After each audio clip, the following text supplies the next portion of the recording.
free clinics first. Oh, we're first. Okay. Amy, have a seat next to Sherry.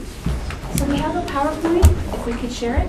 Okay, you've got 15 minutes is all I'm telling you. Okay. I am strict on our time. We are very booked. Okay.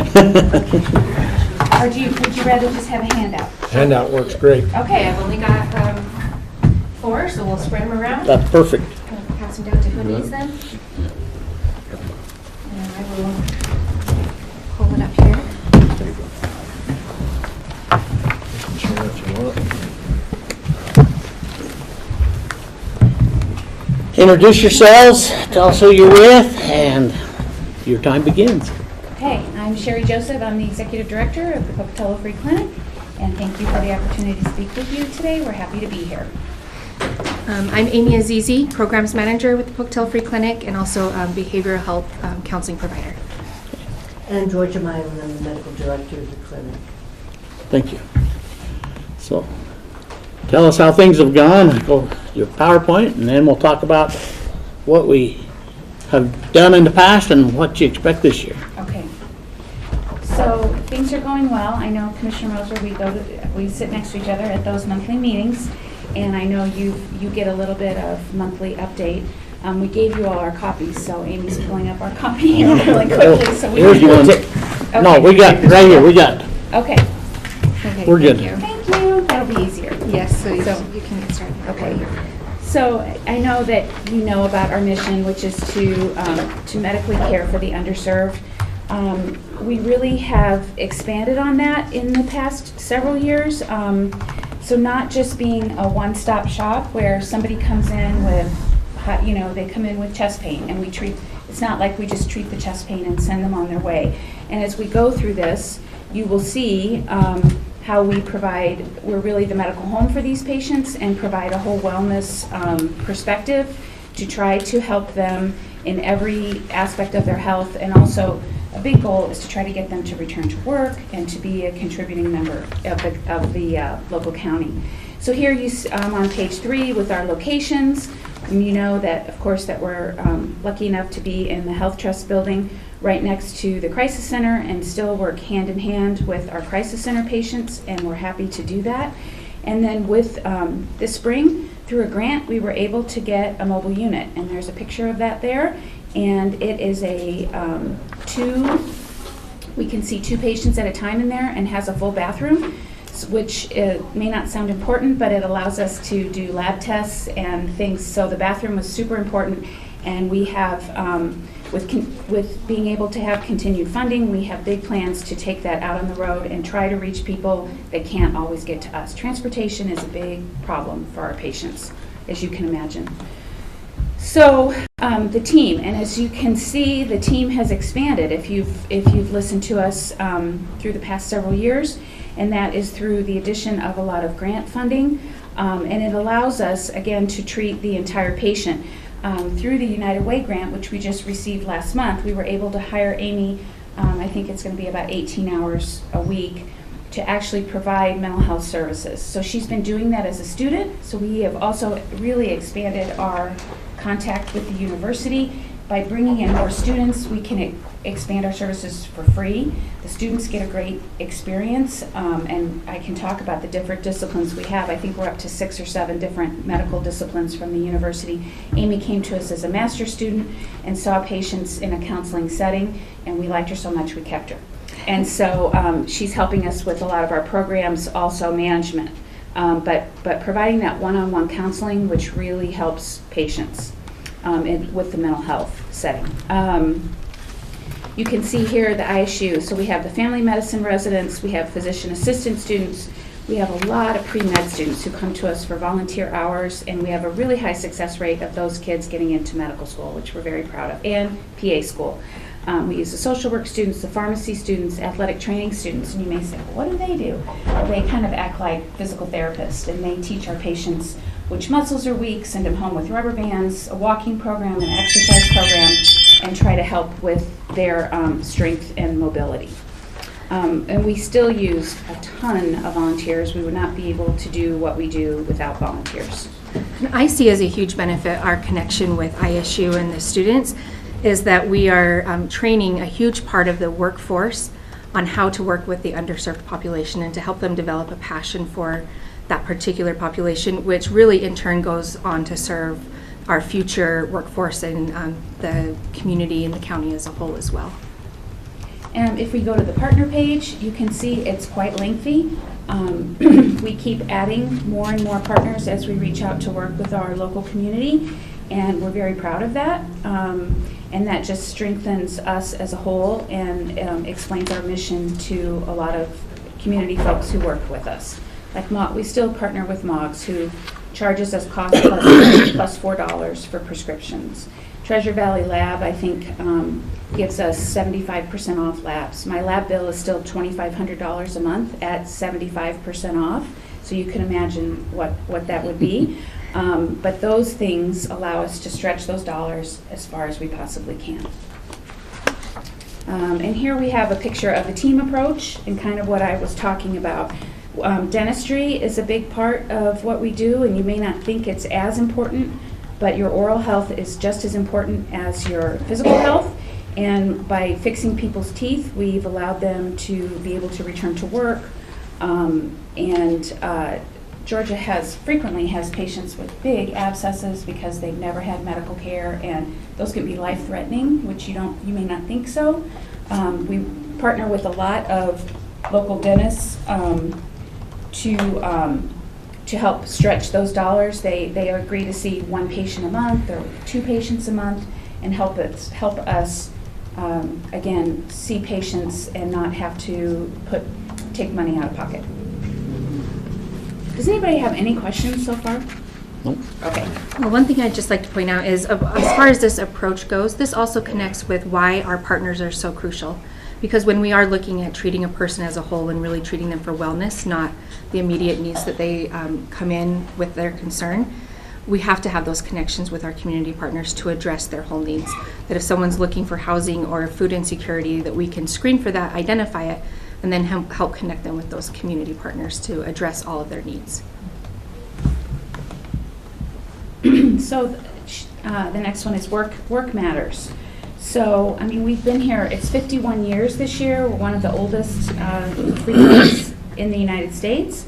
And then have added on, like we said, more ISU students.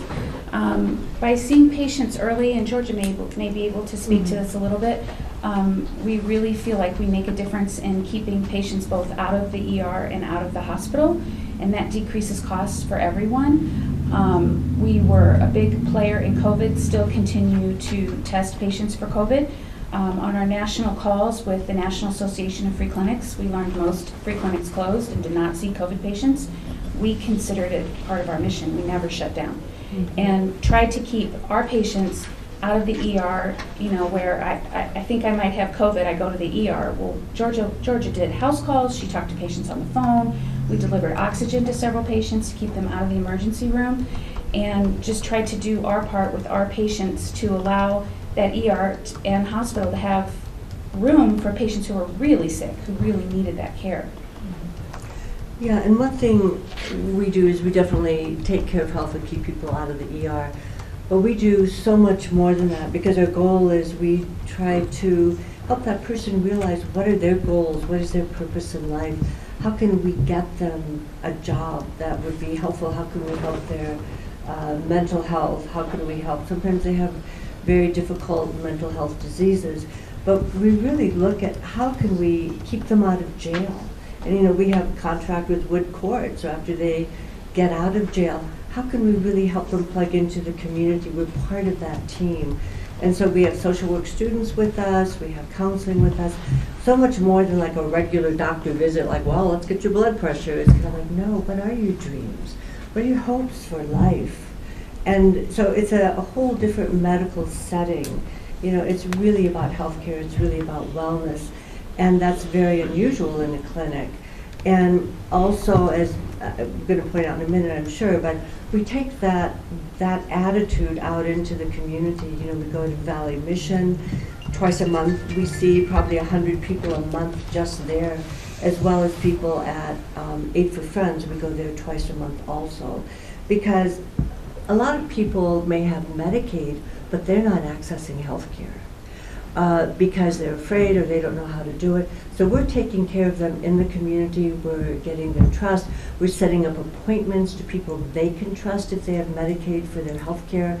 So we're really a community, a health care Conduit. center. Yeah. Yeah, so we're not just, well, come to our clinic and we'll take care of you. No, we're going to go out to you.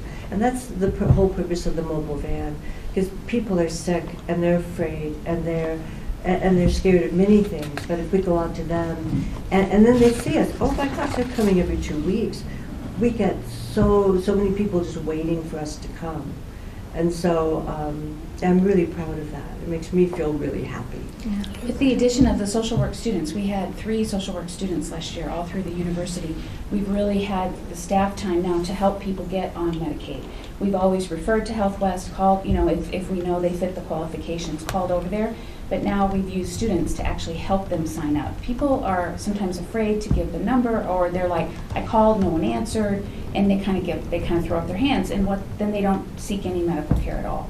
So anyway, we're almost done here. Yeah. So I know I'm watching the clock. Ernie's watching the clock. So if we go to patient population, the main things to take away from this is it's very broad. We see patients of all ages. We're equal male and female. Here you can see the race breakdown, and you can see that we see a higher percentage of non-white population than would be based on our county numbers. The employment, I always think, is very interesting. You can see the unemployed status first, but if you add up full-time and part-time, you'll see that it's over 50%. And I think that that's a very important takeaway. I think a lot of people think that everyone we see must not be working, and that's just not true. And then you can see the federal poverty level breakdown here of who we see for that. Food insecure. So we ask, Amy, what is the specific question? Do you know where your food is coming from over the past 24 hours? So almost 34% say no, and then 10% homeless. And then we go to diagnoses. So mental health is number 1, which is why it's been so great to bring in counseling both through the students and through Amy. And even with these other conditions, which can be very serious and life-threatening, mental health is usually tied in somewhere with those diagnoses as well. So it plays a huge role in what we do. Georgia, I don't know if you want to talk about any of the other medical conditions there. Okay, you got about 3 minutes. Okay. Go ahead and wrap it up. Okay. And so encounters, we had almost 3,400 encounters last year. You can see how many labs and prescriptions we did. You can't really see a patient without being able to do the labs and prescriptions. It's a huge expense in what we do. And here's the breakdown for medical visits, dental visits, counseling and social work, and the athletic training students. 3,400 visits is a lot of visits. And then you go to the funding sources, and you can see how many more we've added on since the last time we've been here. The grants are great. They provide us with funding. They also take a lot of work to be able to get that funding. Many grants will not pay for staff. They will only pay for a new program, and they'll specifically say in the wording that they will not pay for any personnel time, which is very frustrating, because if you don't have a provider, you don't have a clinic. And so grants are great, but we also have to look at other sources, and you can see there's quite a few other sources here that we reach out to. Bannock County is a huge part of what we do and has been for a long time. Backbone. And that's the end, yes, the backbone. And Woodcourt, we still have our relationship with Woodcourt as well. So what's our total for the last year? 60. 60,000? It's been that way for a long time. And we actually had 14 other organizations in on Tuesday. And I'll just tell you, like I told them, we don't anticipate cutting, we don't anticipate growing. But as we go through our budget, we'll look at each one of them individually. We look at them line by line, and but we do realize the value of the $60,000 and all that you do. Like I said, we sit by each other in a lot of different meetings, and there's a lot of good that happens. I'm kind of excited about your mobile unit also. too. That's a unique idea to me, anyway, and so that's where we're at. Okay. Is there anything that we didn't, that you really wanted to know, or anything that we Questions? didn't address? I'm curious, this is a little bit secondary, but are you having a hard time keeping counselors? And do you pay your counselors and then you're having a hard time keeping them? Well, I'm the first one, so they Okay. haven't had a hard time keeping me yet, but Maybe. no. But in the meeting that we go to together, Oh, yes. everybody around the table steals from each other. Yeah. There's I like, call it sharing. No, it's stealing. When you're the one that loses, it's stealing. When you're the one that gets it, oh, it's a good deal. Right. there's probably 6 different providers at that meeting, and they all take turns. Ernie and I feel like they all take turns at the meeting saying, "I need a counselor. Does anyone know a counselor?" And then the next week, it's the next, or the next month, it's the next person. There's such a need here. Yeah. It's hard to recruit. It's hard. I know Health West recruited, and they got a guy, and then he couldn't get his licensure. I mean, but even just the basic boots on the ground people, it's a huge need. Yeah. So, And Amy is probably the best I've ever worked with, and we're really lucky to have her. I mean, and it's because of our mission that she's willing to work with us, because all of us don't get paid. I mean, we don't make the money we would make in the real world, but we do it because we love it. And we're lucky to be able to work. and our partnership with ISU that's how we got to know her. I mean, that's how, she came to us. So. Partnerships are valuable. Yes. Well, in secondary, I also got to know the clinic because of like my in-laws don't have insurance, and so they came as patients. And it was through my experience going with them to appointments that I experienced a clinic I had never seen before. And so I sought them out and said, this is the type of place I would like to work for. So I don't have any plans on leaving. Good, good. Awesome. Well, thank you very much. Thank you. We really appreciate your time. Thanks. Julie. Come here. If you would, please.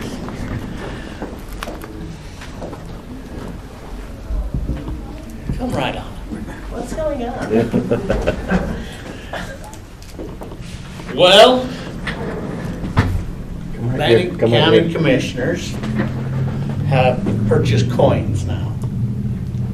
Yeah? So this is the Commissioner's coin, Mm-hmm. and for your services, you're gonna make me cry too. For your services, above and beyond, thank you very much. You are the first recipient of a Bannock County Commissioner coin. Wow. I hug. Thank you.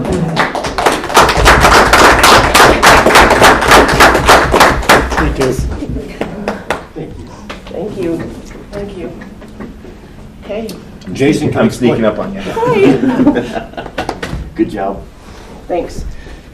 Thank you. Thank you. And tell your whole staff, That thank was you. unexpected. I mean, I will. I Thank will. you. Thank you.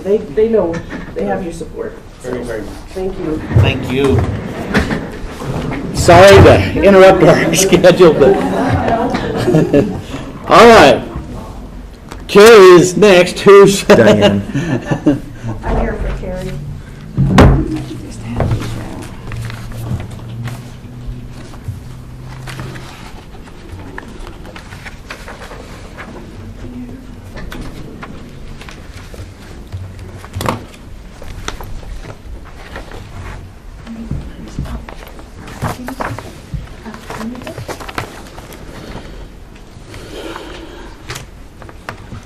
Okay, so my name is Diane. I'm court record supervisor, and Carrie's out of town, so he's asked me to come and present this.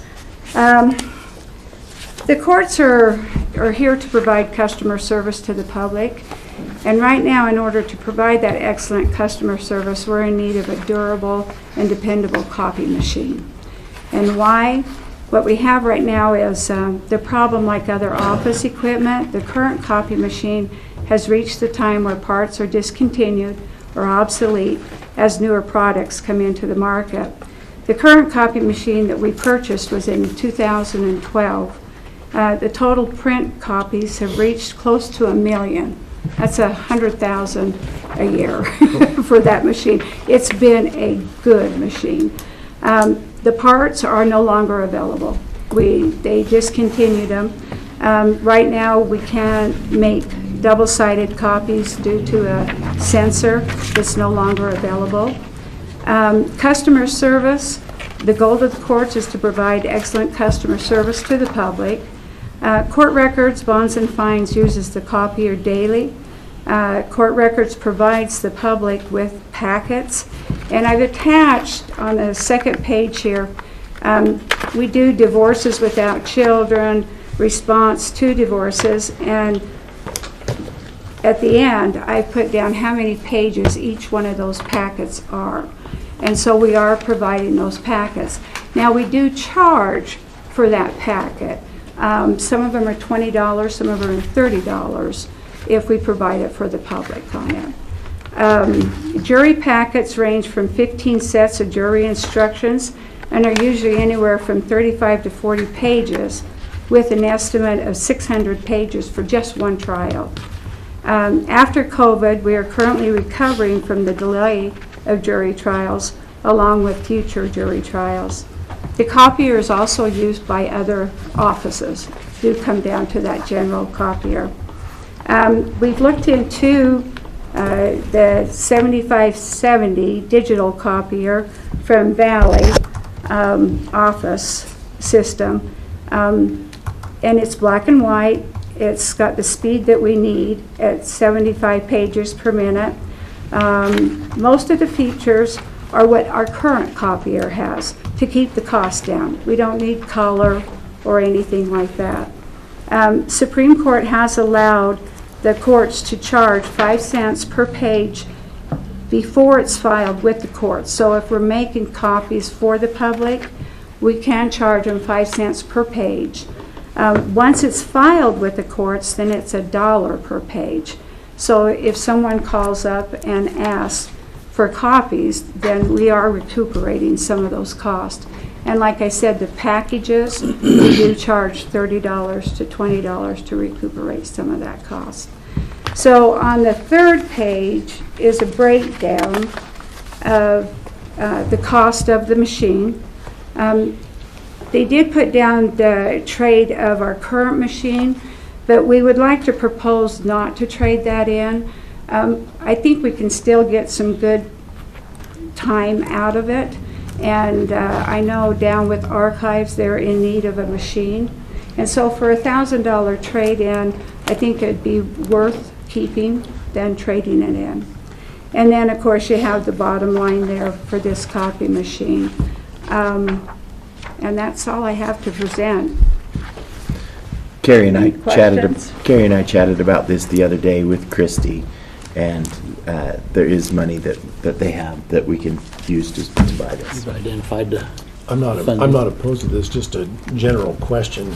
With some of these packets that you have to provide, can they be done digitally instead of handing them a paper copy? What we have right now with it, we do email the packages out to the customers that are able to receive them email, and they print them on their own.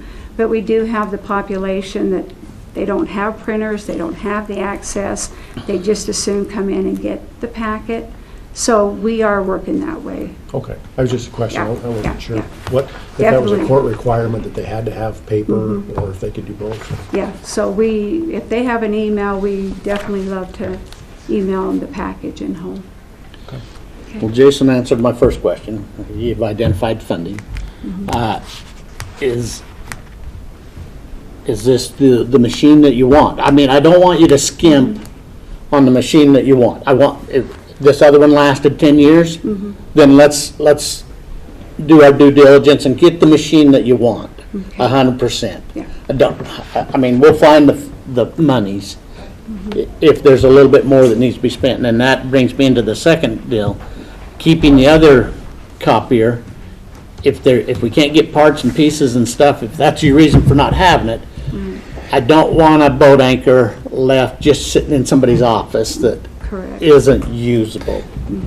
I think Mel and Shauna primarily would use that one, right? Yes. So they do documents that they don't necessarily need two sides Okay, that's- and things like that. So if it can still, as long as it can print on that one side, they have a boat anchor in Bonds and Fines in archives right now that doesn't even work. And Okay. why they That's go what with I this just, one. I don't want to start Correct. stashing away in an office, something just because. Yes, I I'd rather understand get rid that. of it. I think there's still a Oh, lot yeah, we might. of lifetime to that copy machine.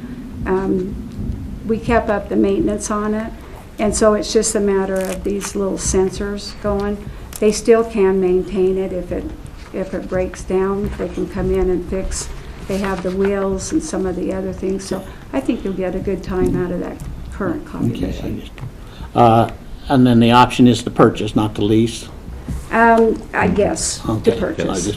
I just see That's our leases on best. here too, Yeah. so. The other thing that Christie just brought up is the one that's in Mel and Shauna's office. We ought to look at maybe asking if we can trade that one in and maybe Okay. approve trading in whichever option we can. If you would approve that, then whatever we can do to get money out of them and whatever the best option is. Taking it to the dump and paying to get rid of it. So, funding, how much, I mean, not to exceed is what I'd like to do here.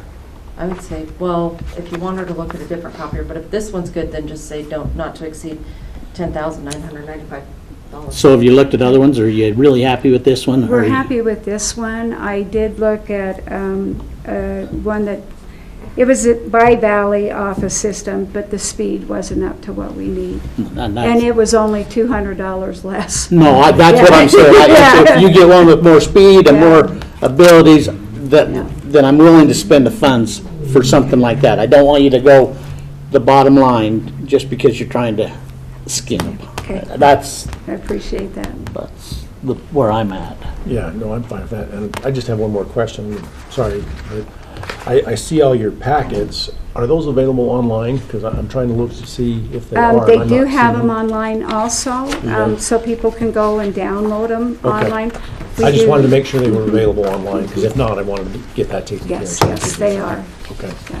Family Court Services have done a great job Okay. by doing All right. that. I just didn't see them real quick, and so I was just not looking in the right spot, so. Okay. So, yeah, I think that, I mean, you could round up and just say not to exceed $11,000.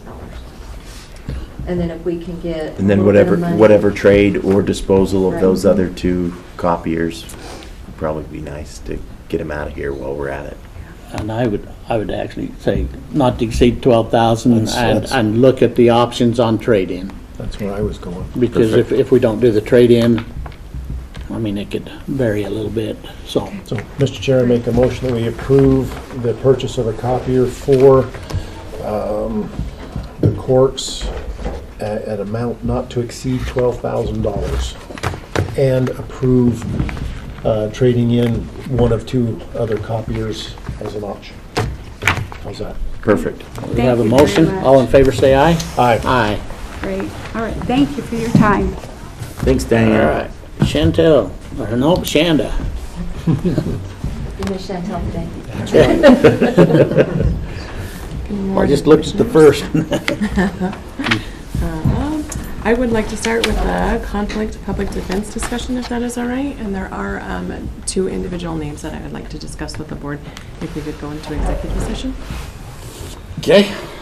Mr. Chair, I make a motion that we go into executive session under Idaho Code 74-206, Section 1, A and B, regarding personnel with regarding personnel. Commissioner Mosley? Yes.